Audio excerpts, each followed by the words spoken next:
Harinder Malik Bharatiya Janata party के वरिष्ठ नेता और पंचकुला नगर निगम के वार्ड नंबर 8 के पार्षद हैं। वर्तमान में वे भाजपा पंचकुला जिला के उपाध्यक्ष के पद पर भी कार्यरत हैं। हरिंदर मलिक सामाजिक और सांस्कृतिक कार्यक्रमों में सक्रिय रूप से भाग लेते हैं, जिससे उनके वार्ड में सामाजिक समरसता बनी रहती है। जब चैनल 18 भारत की टीम ने उनसे उनका 4 साल के कार्यकाल के दौरान करवाए जाने वाले कार्यों के बारे में जाना, तो उनका कहना था कि उन्होंने वार्ड में तो काफ़ी सुधार करवाए हैं, लेकिन साथ ही सड़कों और पार्कों का भी काफ़ी सौंदर्यीकरण हुआ है। आइए बात करते हैं उनसे, वार्ड नंबर 8 के पार्षद हरिंदर मलिक जी से। क्या कहना है उनका। आज हम आए हैं वार्ड नंबर 8 के पार्षद हरिंदर मलिक जी के पास, जिनसे हम जानेंगे कि 5 साल का कार्यकाल उनका कैसा रहा, क्या क्या कार्य उन्होंने किए हैं, अपने सेक्टर की भलाई के लिए क्या क्या किया है। तो आज उनसे बात करते हैं इस बारे में। तो सबसे पहले हरिंदर जी, आपका स्वागत है हमारे चैनल में। आपका भी स्वागत है। मेरी छोटी बहन करुणा मित्तल, आप आज यहाँ मेरे पास आए हैं, मैं आपका बहुत बहुत स्वागत करता हूँ। और आपको मैं बताना चाहूँगा, आपने का वार्ड नंबर 8 में पिछले कुछ दिनों से 5वां साल चल रहा है, 4 साल पूरे हो चुके हैं कि विकास के क्या काम। करुणा जी, आप पहले भी सेक्टर 19 में आते रहे हैं और आप लोकल यहाँ के रहने वाले हैं। आपने सेक्टर 19 के पहले के हालात देखे होंगे। अभी आप जब आए हैं, आप सबसे पहले तो अगर 4 साल 5 साल पहले आते थे तो कोई आपको रेलवे फाटक के ऊपर रुकना पड़ता, आप सीधी कनेक्टिविटी ही नहीं। परंतु जब हमारी सरकार 2014 के अंदर हरियाणा के अंदर और केंद्र के अंदर बनी, उस समय हमने कहा था कि जो सेक्टर 19 है, जो पंचकुला से कटा हुआ है, हम इसको कनेक्ट करने का काम करेंगे, यहाँ पर ओवरब्रिज और अंडरपास बनवाने का काम करेंगे। और आज आप बड़ी तेजी से 2 मिनट लगे होंगे, आप तो सीधा पुल पे चढ़े और इधर उतर गए। और इसके लिए मैं आपको बताना भी चाहूँगा कि किस प्रकार से जो हमारी सरकार है वो जो कहती है वो करती है, काम को लटकाती नहीं है। जो पहले की सरकारें थी वो काम को लटकाने का, अटकाने का, भटकाने का काम करती थी।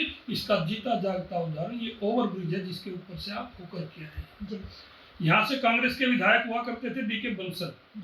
डी के बंसल जी ने शहर की लोगों की यहाँ की डिमांड को लेकर के विधानसभा के अंदर ये सवाल उठाया था कि भाई 19 सेक्टर जाने के लिए वहाँ पर फाटक बंद हो जाता है और दोनों तरफ जाम में लोग फंसे रहते हैं।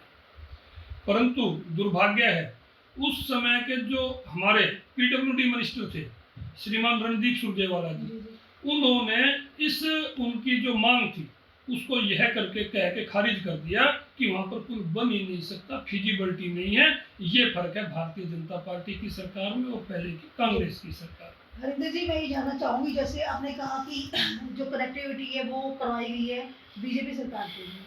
अब बात करते हैं आपकी ये वार्ड नंबर 8 सेक्टर 19 की। कहा जाता था कि सेक्टर 19 के साथ भेदभाव किया जाता है, इसको सोतेरा व्यवहार किया जाता है। क्या आज भी वही स्थिति है या कितना अंतर आज? देखिए, जो आपने पहले बात कही कि 19 सेक्टर उपेक्षित रहा, भेदभाव का शिकार होता रहा, परंतु हमारी सरकार बनने के बाद, मेरे पार्षद बनने के बाद यहाँ पर जो विकास कार्य हुए हैं, आप जब सेक्टर में से कोई क्रॉस करता है, पंजाब का व्यक्ति है वो यहाँ से निकल करके जाता है, या पंचकुला का जो यहाँ पहले रहते थे आप आकर के देखते हैं, तो उनका मन करता है कि हमें भी 19 सेक्टर में रहना चाहिए। 19 सेक्टर के जो पार्कों के हालात थे, उन पार्कों के हालात को हमने सुधारने का काम किया। आप किसी भी पार्क में जाइए, आप CID पार्क, वहाँ पर बुजुर्ग जो है सैर करने के लिए जाते थे, वहाँ पर कोई टॉयलेट की व्यवस्था नहीं थी, हमने वहाँ पर टॉयलेट बनवाने का काम किया। हमने सभी पार्कों में एक्सरसाइज करने के लिए, हमारे युवा माताएं बहनें एक्सरसाइज करें, स्वस्थ रहें, व्यायाम करें, उनके लिए हमने वहाँ पर जिम लगवाने का काम किया। पार्कों के अंदर घास लगा करके, फूल पौधे लगा करके किस प्रकार से पार्कों को सुंदर बनाने का काम हमने किया है। इसी प्रकार से 19 सेक्टर के अंदर जब आप बात करेंगे, आप फाटक से एंट्री करके लेफ्ट साइड में मुड़ते थे, आपको एक बहुत बड़ा गार्बेज का ढेर नजर आता था, लगभग 300, 400, 500 फुट की एरिया के अंदर। उसमें जो हमारे साथ लगता हुआ एरिया है पंजाब का, वहाँ से भी लोग अपना CND वेस्ट डाल जाते थे। हमारे जो सेक्टर में भी कुछ लोग जो देखते थे यहाँ कूड़ा पड़ा हुआ, वो भी डाल जाते थे। वहाँ से लगभग 100 ट्राली कूड़ा उठा करके हमने डंपिंग ग्राउंड भिजवाया और उसको ग्रिल लगवा करके उसके अंदर ट्रैक बनवा करके आप देखेंगे वहाँ पर जब आप आते हैं तो बड़े बड़े पाम के पेड़ लगे हुए हैं और कितना सुंदर वो बना हुआ है। इसी प्रकार से हम बात करें पानी की, यहाँ पर बड़ी समस्या थी। मैं ये नहीं कहता कि पानी की समस्या खत्म हो गई, परंतु जो बरसाती पानी एक तरफ हमारे बल्टाना की तरफ से नाला जाता है, उस नाले के ऊपर पंजाब के एरिए में काफ़ी जगह इंक्रोचमेंट हो रखी है, लोगों के घर बने हुए हैं, वहाँ से भी पानी 19 सेक्टर में आता है। 19 सेक्टर पंचकुला का सबसे निचला सेक्टर है, गहरा है, डाउन में है। तो पंचकुला में भी जब ज़्यादा बारिश आता है तो रेलवे लाइन के नीचे से क्रॉस होकर के पानी सेक्टर 19 में आता है। पहले जो ये बरसात का पानी पूरा पूरा दिन, डेढ़ दिन, 24 घंटे, 30 घंटे पानी खड़ा रहता था, हमने यहाँ पर संप वेल बनवाने का काम किया। जो संप वेल है वो उस पानी को ले लेते हैं, जो वहाँ से पानी नाले के अंदर जाता था उसकी जो ड्रेन थी उसकी सफाई हमने अच्छे से करवाई। अब जो बरसात होती है, बरसात हुई और ज़्यादा पानी भी भर गया, बाहर से पानी आ गया, वो भर गया तो भी वो पानी 1 घंटे में, 1.5 घंटे में निकल जाता है। और इसी के साथ साथ अभी आप जाएंगे, जाते हुए देखना रेलवे लाइन के उस तरफ जो नाला था उसके अंदर जो है कुछ एरिया हमारा है, कुछ रेलवे की जगह है। और हमने रेलवे मंत्रालय में भी संपर्क किया। उनसे संपर्क करने के बाद, क्योंकि उनकी जगह में हम काम नहीं कर सकते थे, उनको बताया गया कि भाई सेक्टर 19 में ऐसे हजारों लोग जो है बरसात में बाढ़ से ग्रस्त रहते हैं, तो आप हमें सहयोग कीजिए। उनके सहयोग से हमने जो ये नेशनल हाईवे है, इस नेशनल हाईवे तक अंडरपास से लेकर के उस नाले को लगभग 8 से 10 फुट चौड़ा और 5 से 6 फुट गहरा खोदने का काम अभी चल रहा है और उसमें 80% काम पूरा हो चुका है। और मुझे उम्मीद है कि इस बार जब बरसात आएगी तो शायद लोगों के घरों में पानी नहीं जाएगा। हरिंदर जी, ये तो बात हुई आपकी कि अगर जो बरसाती पानी निकल रहा है उसके लिए आपने कोशिश की है और भी काफ़ी कार्य आपके द्वारा कराए गए हैं। हम बात करते हैं सड़कों की। रोड को लेकर काफ़ी परेशान लोग होते हैं क्योंकि टैक्स भी भरते हैं, उसके बावजूद भी कई जगह तो ये हाल है कि सड़कों में गड्ढे नहीं, गड्ढों की सड़कें हैं। तो यहाँ की सड़कों के लिए क्या कहेंगे आप? देखिए, सेक्टर 19 में जो आपने कहा कहीं भी इस प्रकार का नहीं है कि गड्ढों में सड़क हो। हमारी जो सड़कें हैं ठीक है। एक जगह पर जो हमारी बल्टाना रोड जाती है मंदिर के सामने, वहाँ पर कुछ सड़क डैमेज है। और आपको मैं बता दूं कि हमारा सड़क बनाने का काम पुराने हाउसिंग बोर्ड में चल रहा है। 1 या 2 तीसरी गली में शायद अभी काम चल रहा है, तीसरी गली में, और वो बहुत जल्द बन करके तैयार हो जाएगा। और पूरे जो कि जो ये बल्टाना को जाने वाली रोड है, इसका भी हमने प्लान किया है कि जो टाइल्स हैं, पेवर ब्लॉक है, वो लगाने की बजाय हम इसको कंक्रीट की बनाएं। इसमें कंक्रीट की जो सड़क, जो आरसीसी की जो बनेगी, वो टिकाऊ होगी और लंबे समय तक चलेगी। हमारी सड़कें बिल्कुल ठीक है, जो खराब है उनको बनाने का काम चल रहा है और बहुत जल्द वो सारी कंप्लीट हो जाएगी। सर, ये तो काम आपके चल रहे हैं। अभी आगे जनता के लिए और क्या आपके प्लान है कि उनको क्या सुविधाएं दी जाए आपको? नहीं, आपको जो है 19 सेक्टर जो आपने पहले भी कहा था उपेक्षित था, मैं बिल्कुल कह रहा हूँ उपेक्षित था। 19 सेक्टर के अंदर जो हमारी बिजली की सप्लाई आती है, यहाँ पर जो है लो वोल्टेज की समस्या बनी रहती थी और गर्मियों के समय में किसी का फ्रिज जल गया, किसी का टीवी जल गया, इस प्रकार की आए दिन समस्या रहती थी।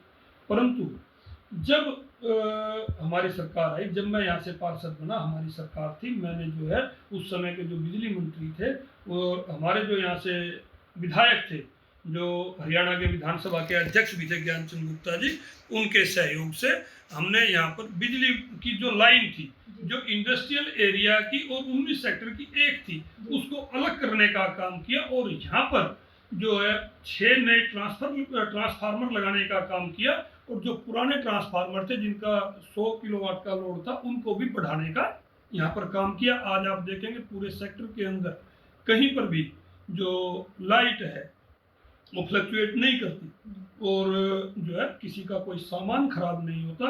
इस प्रकार का हमने किया और लाइट जाती भी नहीं है, पूरी लाइट रहती है। अगर कोई किसी प्रॉब्लम, कोई खराबी की वजह से लाइट चली जाए तो तुरंत ही उसको ठीक कर दिया जाता है।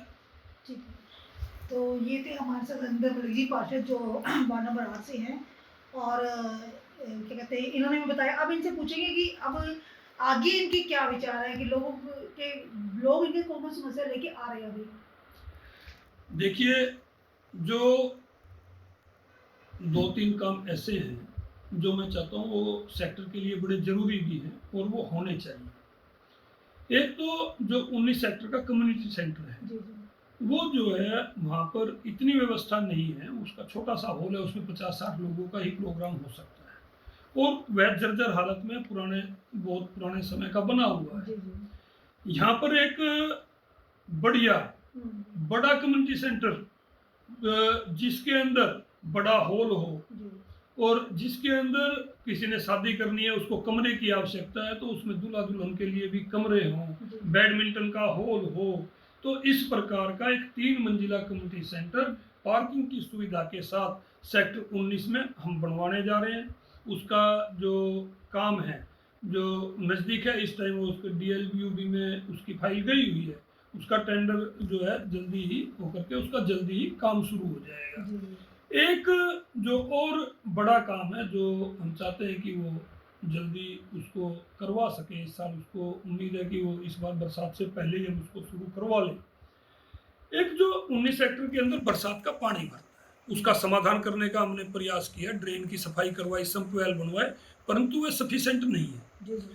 तो हमने जो बात की, उसके जो पानी है यहाँ से, जी। यहाँ पर बीच में कुछ इस प्रकार का वो यहाँ से पाइप डाल करके और बीच में कोई वेल बना करके उनके अंदर बड़े पंप लगा करके इस पानी को हम जो ये बड़ा नाला जो 12 सेक्टर इंडस्ट्रियल या फेस 1 के पीछे से निकलता है, जी, जी। जो वो बरसात का पानी है उसको वहाँ पर निकालने का हमारा प्रयास है और बहुत ही जल्द इसका जो प्रोजेक्ट जो रिपोर्ट है वो इसकी काफ़ी हद तक बन चुकी है। कुछ इसमें अभी इसका वैसे तो बजट भी इसके लिए हमारे जो मेयर हैं कुलभूषण गोयल जी, वह भी बड़ी संजीदगी से इस काम को देख रहे हैं और जल्दी ही मेरा मानना है कि उसके लिए भी काम शुरू होगा और जो 19 सेक्टर के लोग हैं, बरसात के दिनों में जो उनके घरों में पानी भरता है उसकी समस्या से उन लोगों को निजात मिलने का काम यहाँ पर होगा।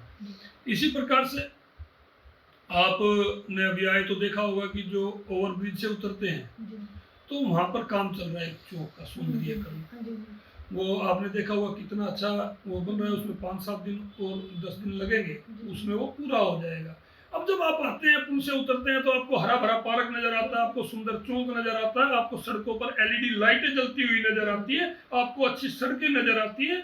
तो पहले वाला माहौल नहीं है कि 19 सेक्टर में आए गंदगी नज़र आएगी।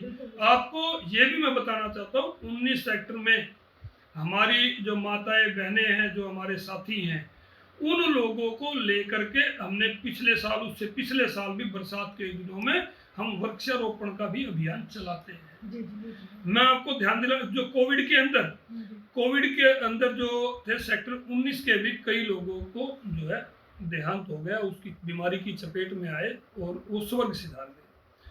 हमने एक काम किया, हमने उन लोगों के नाम की एक पट्टी मंगवाई जी, जी। और उनके घर वालों से मिलकर के उनको प्रेरित किया कि भाई उनकी याद में आप पेड़ लगाएं और उस पेड़ को बड़ा करें। आपके पिता की, माता की, भाई की, बहन की याद इस पेड़ से जुड़ी हुई है और मैं बताना चाहता हूँ कि उन लोगों ने बड़ी मेहनत से वो सारे पेड़ लगाए, वो पौधे लगाए और आज वो पेड़ बन करके तैयार है। ऐसे ही मैं आपको बताना चाहूँगा, जो हमने ओवरब्रिज के साथ, जो रेलवे लाइन के साथ जो पाम के पेड़ लगे हैं, उनमें भी जो हमारी माताएं बहनें हैं, उनको हमने कहा कि भैया आप एक पेड़ को गोद लो और इस पेड़ को लगाओ और इसको पालने का काम भी तुमने करना है, बड़ा बनाना है। तो हमारी जो माताएं बहनें हैं, उन्होंने एक एक पेड़ को गोद लिया। ऐसे सैकड़ों महिलाओं ने उस पेड़ को गोद लिया, उस पेड़ को लगाया और उसको अपने बच्चे की तरह पाल पोस करके बड़ा किया। मैं उन जो हमारी माताएं बहनें हैं, जो हमारे साथी हैं, जिन्होंने उसमें सहयोग किया, हमारी बेटियों ने, उनको भी मैं बहुत बहुत धन्यवाद करना चाहता हूँ। उनका भी पूरा सहयोग है सेक्टर को हरा भरा बनाने में। आज हमारा सेक्टर हरा भरा है, हमारा सेक्टर साफ सुथरा है। आप कहीं जाओगे आपको गंदगी नजर नहीं आएगी, हमारे पार्क अच्छे हैं। तो ये बदलाव आए हैं और अगले कुछ दिनों में आपको और भी बदलाव नजर आएंगे और मैं इस बदलाव के लिए सेक्टर की जनता का, सेक्टर के लोगों का, जिनका मुझे निरंतर सहयोग मिलता रहता है आपके चैनल के माध्यम से, उनका भी बहुत बहुत धन्यवाद करता तो ये थे हमारे साथ हरिंदर मलिक जी, जिन्होंने बताया कि काफ़ी जो कार्य इन्होंने किए हैं, जो विकास के स्तर पे काफ़ी अच्छे योगदान रहा है उनका। इसमें सेक्टर वासियों का, महिलाओं का काफ़ी योगदान रहा है और काफ़ी कार्यक्रम इन्होंने आगे और सोचे हुए हैं कि जो करने हैं, ताकि जो सेक्टर 19 है, जिसका सौंदर्यीकरण आज काफ़ी अच्छे स्तर पर हो चुका है और आगे भी इसमें बढ़ोतरी ही होगी। मैं पंचकुला से चैनल 18 भारत के लिए करुणा मित्तल।